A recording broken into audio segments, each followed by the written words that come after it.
Hello and welcome to my video tutorial for my newest project called Storytellers, which is a role-playing game for 1 to 5 players, which you can play in 3 modes. You can play it traditionally as an RPG with 1 game master and 4 other players, or you can play it with your friends cooperatively with the shared narrative system, which is designed just for this purpose, and also as a solo player. At start, I will clearly state that this game is mostly focused on solo and shared narrative players because it introducing the shared narrative, the structured narrative, cycle loop system, and also all the tables to generate on go. So basically, a skilled game master can use it for RPG sessions where he can enjoy creating stories on go. So he can clearly improvise using those tools. So it's helpful for the game master in any way possible, whenever it's solo or alone with other players. Okay, so let's start. When you check the book, there will be an overview. I will go from the start as you will start playing. So I will skip the overview. We will get back to the rules at the right moment. So we will start with the setting of the stage. You can use your own setting. So basically, you can use your own favorite universes that you like, whenever from the TV or from other games, or your favorite books or comics. So setting the stage, what we will do is to create our own setting. I will right now start a solo play, in which I want to be surprised. What will came from my fantasy, based on the oracles and the generators that will help me to create my own setting. So okay, so let's start with the theme. Roll a d20 and check this table to set out the theme of your setting. I will roll 3 of them. I want to have it rich. So 13, it's a science experience. Science experiment. Science exp. Then there is a 12, alien invasion. And the last one, it's wow, nice one. It's 11. It's mythology. Okay, so right now I can clearly tell you what kind of world it is. Well, clearly. I will try to, okay? So basically, there is an alien invasion ongoing right now. And there is a science experiment called Prometheus, which will try to create a hybrid between alien and human. Okay? Let's just leave it as this. Do not get too much too much creative right now. It's not important, okay? I have a slight idea of what it will be about. Right now, there are 4 important questions about your settings. Right now, we can just answer those questions, and the setting will start to shaping in some way. What kind of world is it? Well, it basically, I can tell that it's our world, but before I do that, I will use the advanced oracle table at the end of the book. And this will help me, at least me, a lot. Roll 3 dice and check keywords from every single column here. 12. Secret. So what's the kind of word is it? Okay, so first keyword is secret. Second keyword is 19, culture. Okay. And the third one is 5, technology. Okay. So what kind of world is it? I can tell that this is a sci-fi. So it can be on some planet. and we do not need to be humans. We can be some race, some other race of alien species. So, and our culture is based on technology, and we are keeping our technology very secret. Okay, so we are basically something, maybe we are technomancers or something like that. So we cannot live without, or we can be a cyborgs. Okay, let's say I am a cyborg, and what there will be a science experiment that will create a pure how to say non-technological hybrid, without using any technology in my, how to say, flesh. I don't know. Okay, this is just a tutorial. I am not here to present it to you the best story that you ever hear. But I'm trying to show you how I am working normally, and how the game help you to create your own setting. Okay, so let's leave it as it is. What are its key features? Or you can just roll the keywords and then make a whole idea and answer those questions here. What are its key features? So basically you can use other paper and wrote down the keywords, and then you will see. But okay, I will do it like this way. What are its key features? So the key features of the setting is 16, which is truth. And then there is a second feature, it's time. And the third feature of the setting is a separation. Okay. So truth, time, and separation will be our key features. Basically, the alien invasion, it's we are keeping the secret. The science experiment is keeping a secret, of course, and it's a matter of time when the alien invading force will find the truth what we are doing, and which will lead us to separation.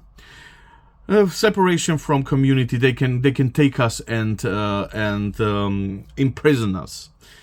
What is the conflict? I mean, the conflict is the invasion, but we will see the details about that. One, it's growth.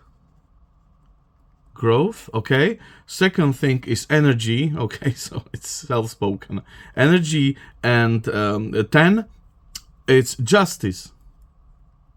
Okay, so alien invading force is feel less, how to say, they invaded our planet because of they want to have the same amount of energy that we have here. We are using tremendous energy on creating ourselves, our species. And what they also want to do is to grow.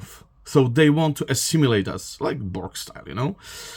And what are the common threats? What are the common threats of this setting? 17, message. Okay? So one of the threats is our experiment leaked out. The information about it's out. Somebody have it, and it's have it in the black market or some in these circles, and it's very, very dangerous. So we will play with the time right now. So message is out. It's a matter of time when it will came into the hands of alien invading force. And the message was 17:2. It's device. Okay, so it's the message, so it's the information and also details about the device we are using for the science experiment. And 20 is disaster. Okay, disaster, of course. The disaster is that if the device will be stolen by the how to say, by the enemy or anyone, it could lead to a global disaster due to its energy core. And when the message or the information about the experience is out, the threat is not only alien invading force, but it can be also something like a pirates or mercenaries or anyone who want to have this device, okay, or a rival faction. Okay, so objective of my character which we do not know right now who will it be, but the objective of the character that we will create later on will be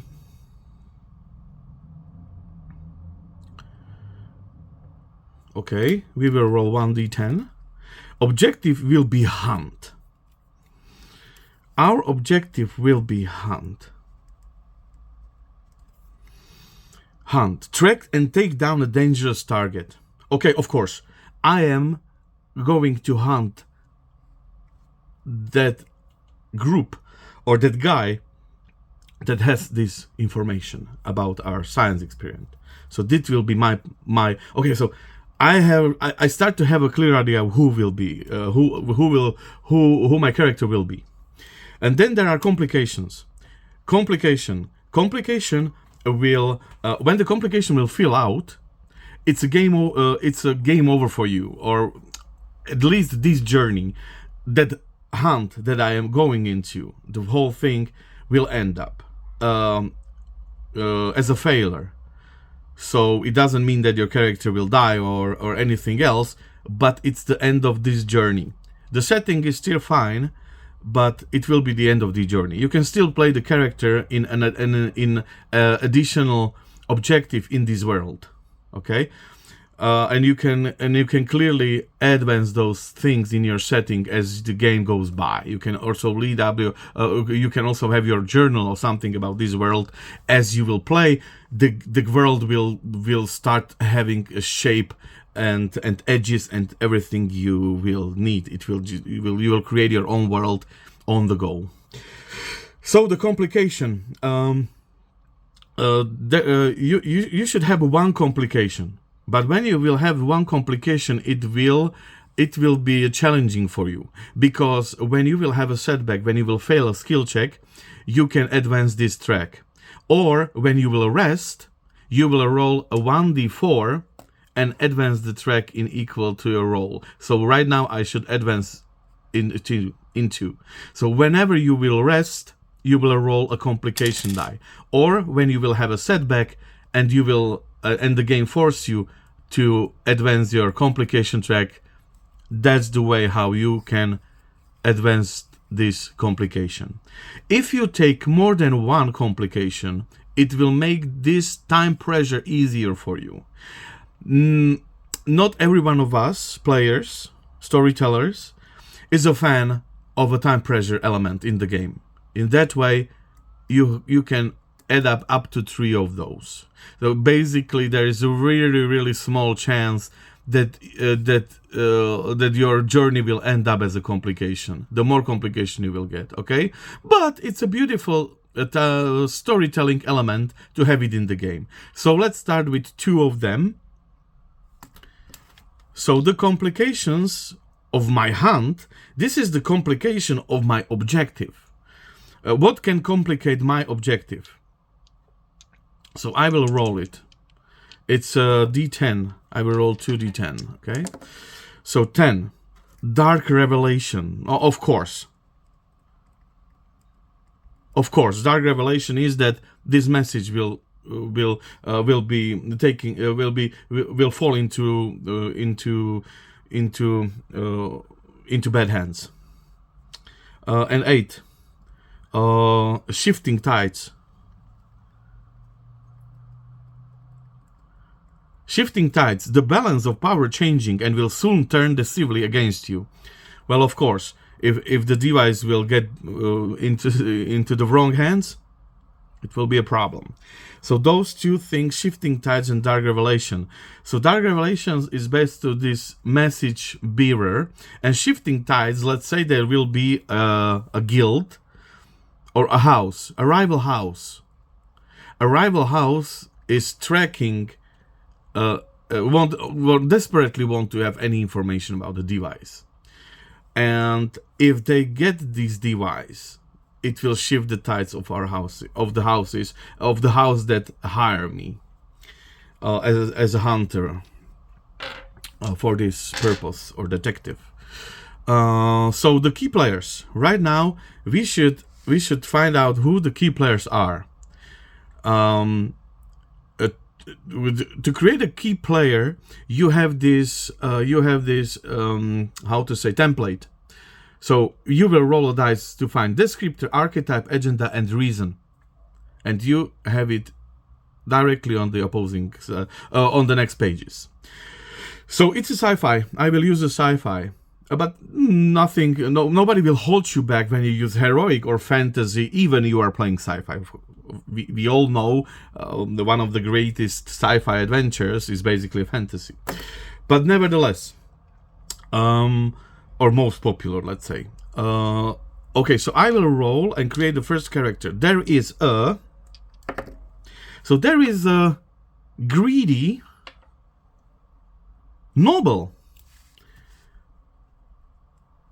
So greedy noble, striving to collect a debt. Okay, because of love. Okay. Okay, so greedy noble striving to collect the debt because of love. Oh, interesting character. I will create one more. You can create as many as you want, but do not go just too much. 6 is like not. I don't know if it's ideal. If it's up to you, you can create 2 of them or 4 of them or 5, 6. It's up to you. But we will create another one. There is a resign. I will use fantasy. There is a resign noble. Okay. There is a resigned noble. You can just re-roll it, of course. Or what's the die? This, I think this one. Okay, you can always re-roll the die if you want. if the result is not fitting or it's redundant like right now, but for this purpose, I will leave it because it seems like this will be something like a house rivalry setting. So it's I like this idea. So yeah, the second one is resigned noble, striving to seek revenge because of hate. Wow. That's incredible. Seek revenge because hate. So one of those are okay. Call it that because of love, and the other one is revenge because of hate. Nice one. And you can right now leave the character as they are. Or you can just right now set who is adversary and who is your ally. I like this one to be ally. Resign noble seeking revenge of hate, and this will be my adversary. Okay. Oh, let's say I was also a noble, and I had to have a wedding with a prominent princess or somebody, and I simply did not do that. I just escaped, and that guy want money from me that for all the cost that he had to prepare everything necessary, or I don't know, just saying. All right, so right now we should write down the prologue. And to write down the prologue, every prologue, even if it's every scene, in the book or in any movie, start with the location, of course, with the description of location, so we can find out where are we. So we will use the area and location table on page 37. On page 37. Okay, right. 32, 35, 37. So, okay, I am rolling 1d4 for the area. 4, choose any type. Okay, I will use domain. And in the domain, I will roll 16. It's a kitchen. Our game start in the kitchen. And I will roll my favorite table to get some keyword hints. Okay, so 10. 10 is home. Okay, so it's my home kitchen. 4 time. And 2 safety. Okay, I'm starting in the kitchen at my home, and the rival faction already knows that I am I'm hiding in my home kitchen, and my whole house is full of enemies of the rival house, which they know that my hiring house is their rival. So they are here because they are convinced that I have an information about the device they want to have because of this. And right now I can use a key player. You use these key players whenever you want. It's a narrative thing. You can even turn them into enemy as the games go on, or as an ally as the games go on. Right now I'm using this guy, this greedy noble. He's in the house with a squad of his mercs. They want to just incapacitate me. So I am hiding in the kitchen in my home, and it's a matter of time that my safety will end up. So it's in medias res. So let's start with the action, of course. And this is everything you need to have. Right now we have a setting, we have a direct action, we can start playing. But right now, look at it in the movie, so we know it's some kitchen and so on. There are some mercenaries going on, and there is a focus on our character hiding in the kitchen. And right now, we will find out who the character is. And we will do it in our next video. So thank you very much for attention, and stay with me on this story.